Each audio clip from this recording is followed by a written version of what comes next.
Hi, and welcome to the Blueshirts corner. So the Rangers took on the Vancouver Canucks last night and were defeated 2-1. And this was just not the way I expected this Rangers team to come out with the Western Canadian road trip, where they come away with the loss to start it.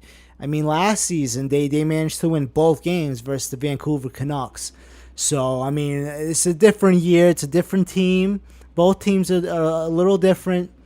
But I mean, the fact that we had 2 days off and we absolutely came out destroying the Vancouver Canucks in a sense. So we came out guns blazing, we came out flying on fire, and despite not being able to get one past Ryan Miller, the Rangers controlled the play majority of the period. I mean, we dominated so much in that first period. The Canucks, it took them 14 minutes just to get their first scoring chance of the game. After 20 minutes, the Rangers held a 15-7 advantage in shots, 26-8 in total shot attempts.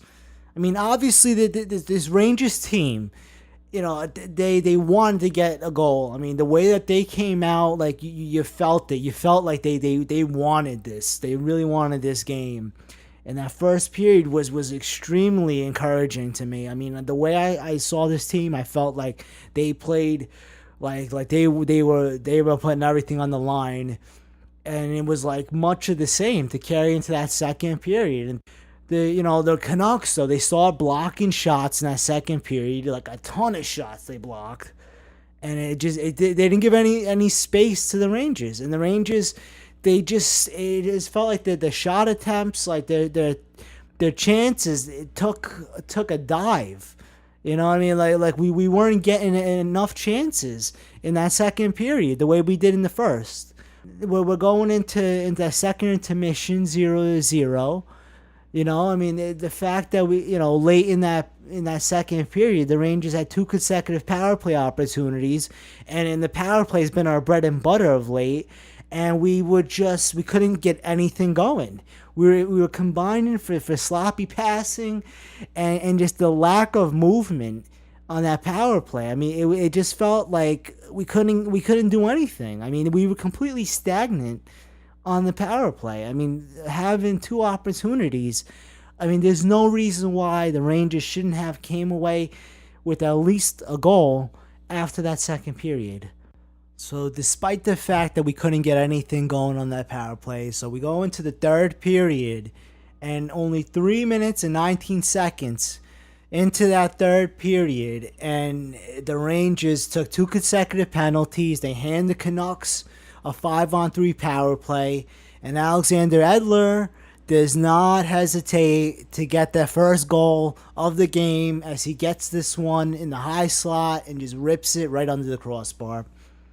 And this, as if, giving up 2 penalties wasn't enough, Alain Vigneault, not being even on the ice, is handed a bench minor.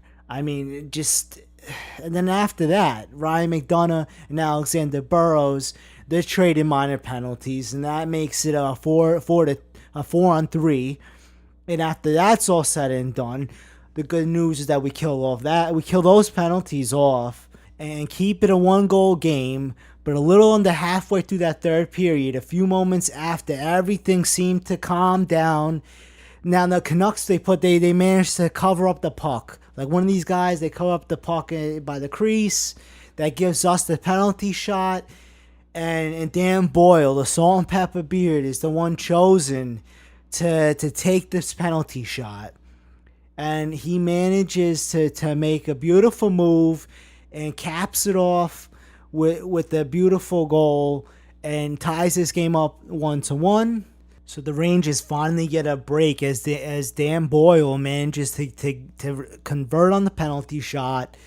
And it just seemed like now the Rangers are back at it. The game is tied 1-1. We have an opportunity now to get back at it. But then 30 seconds later, the Canucks regain their 1-goal lead as Daniel Sedin redirects this puck, and Dan Girardi over there caught puck watching, and then he came out. The puck comes out of the corner, and left Sedin all alone.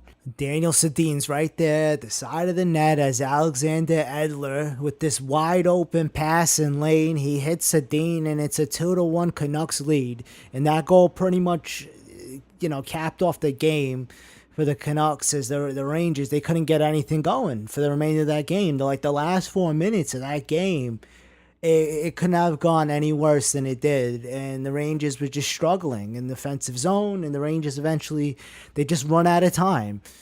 And this starts off the Western Canadian trip with a 2-1 loss, and I'm hoping that the Rangers could bounce back from this. Come Friday, they're going to play the Edmonton Oilers, and I'm hoping that they could get a nice win versus a young team. And I just, you know what I mean? The Rangers, they need to clean this up and really, bounce back from this. And there's no reason why we can't bounce back. I really feel like this Rangers team is very resilient. And to be honest, this to be a 2-1 game, I mean, it could have won either way in a sense. I really wish that this team would have been able to really convert on the chances that they had in that first period, and this would have been a whole different game. But you know what? We got to have a short memory and just move on from this. So come Friday, I'm hoping that we could come out guns blazing again and really send the message. But anyway, keep everybody posted, and just remember, let's go Rangers.